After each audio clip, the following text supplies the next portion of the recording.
বাংলাদেশ ভারত সীমান্ত যুদ্ধের সবগুলোতেই ভারত শোচনীয়ভাবে পরাজিত হয়েছে। বাংলাদেশ এবং ভারতের মধ্যে কোনো সর্বাত্মক যুদ্ধ সংঘটিত না হলেও ছোটখাটো সীমান্ত যুদ্ধের ঘটনা ঘটেছে অনেকবার। এর মধ্যে 2001 সালে মাত্র 3 দিনের ব্যবধানে সিলেটের পাদুয়া এবং কুড়িগ্রামের বড়াইবাড়িতে দুইটি বেশ বড় ধরনের সীমান্ত যুদ্ধে ভারতের সীমান্তরক্ষী বাহিনী বিএসএফ বাংলাদেশের সীমান্তরক্ষী বাহিনী বিডিআরের কাছে অত্যন্ত নির্লজ্জভাবে পরাজিত হয়ে লেজ গুটিয়ে পালিয়ে গিয়েছিল। সেই দুটি সময় 2005 সালে আখাউড়া সীমান্ত যুদ্ধ বিষয় সংক্ষিপ্ত পরিসরে উপস্থাপনের চেষ্টা করছি। পাদুয়া সিলেট যুদ্ধ ঘটনা শুরু 2001 সালের এপ্রিল মাসে, যখন তৎকালীন বিডিআর প্রধান মেজর জেনারেল আলামা ফজলুর রহমান জানতে পারেন যে ভারতীয় বিএসএফ নোম্যান্স ল্যান্ডের উপর দিয়ে রাস্তা তৈরি করে বাংলাদেশের এলাকা পাদুয়াকে কানেক্ট করছে আর পাদুয়াতে অস্থায়ী বিএসএফ ক্যাম্প করছে। বিডিআরের পক্ষ থেকে বারবার প্রতিবাদ করার পরও ভারতীয় পক্ষ থেকে কোনো সহযোগিতা করা হলো না, এমনকি ফ্ল্যাগ মিটিংয়েও রাজি হলো না। বাংলাদেশের সার্বভৌম এলাকার উপরে এই রকম আচরণে এপ্রিলের 15 তারিখ রাতে মেজর জেনারেল ফজলুর রহমানের নির্দেশে 400-র মতো ফোর্স পাদুয়াতে মুভ করে আর পাদুয়ায় ভারতীয় বিএসএফ ক্যাম্প ঘেরাও করে ফেলে। বিএসএফের ওখানে প্রায় 70 জনের মতো সোলজার ছিল। 6টা মাত্র ফায়ার করার পরই বিএসএফ সৈন্যরা সেখানে সারেন্ডার করে। বিডিআর পাদুয়ার পূর্ণ নিয়ন্ত্রণ নেয়। বড়াইবাড়ি রৌমারী কুড়িগ্রাম যুদ্ধ পাদুয়ার ঘটনা নিয়ে 16 তারিখে নেগোসিয়েশন শুরু হলে ইন্ডিয়ার সাথে কথা ছিল নেগোসিয়েশন চলাকালীন উভয় পক্ষই সামরিক পদক্ষেপ থেকে বিরত থাকবে।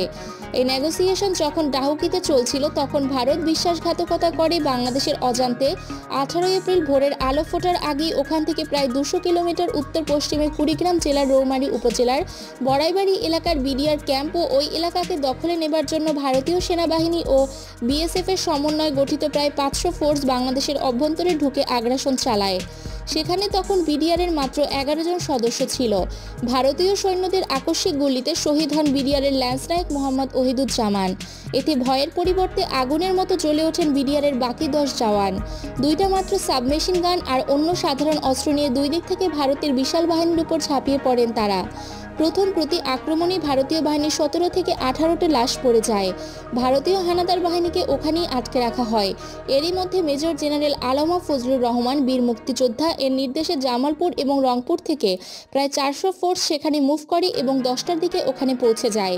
ওপেন গ্রাউন্ডে ভারতীয় বাহিনীর সাথে প্রচণ্ড যুদ্ধ শুরু হয়ে যায়। আগেই থমকে যাওয়া ভারতীয় বাহিনী বিডিআরের পূর্ণ প্রতি আক্রমণে দিশেহারা হয়ে পালাতে থাকে। বাংলাদেশের সীমানায় ফেলে যায় 18টা মৃতদেহ আর সাথে নিয়ে যায় আরও প্রায় 174টি মৃতদেহ। আরও কিছু ভারতীয় সৈন্য দিকবেদিক জ্ঞানশূন্য হয়ে অস্ত্র ফেলে পালিয়ে যাওয়ার সময় বিডিআর এবং গ্রামবাসীর হাতে বেশ কয়েকজন ভারতীয় বিএসএফ সদস্য আটক হয়।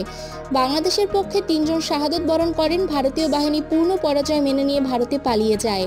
হীরাপুর আখাউড়া ব্রাহ্মণবাড়িয়া যুদ্ধ 16 এপ্রিল 2005 তারিখে 20 থেকে 25 জন সশস্ত্র বিএসএফ সদস্য এবং 60 থেকে 75 জন ভারতীয় নাগরিক সহ বাংলাদেশের 300 গজ অভ্যন্তরে ব্রাহ্মণবাড়িয়ার আখাউড়া সীমান্তবর্তী হীরাপুর গ্রামে অনুপ্রবেশ করে।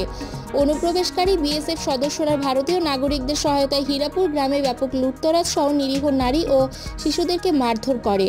গ্রামবাসী বাধা দিলে বিএসএফ গুলি বর্ষণ শুরু করে এবং গ্রাম দখল করে রাখে।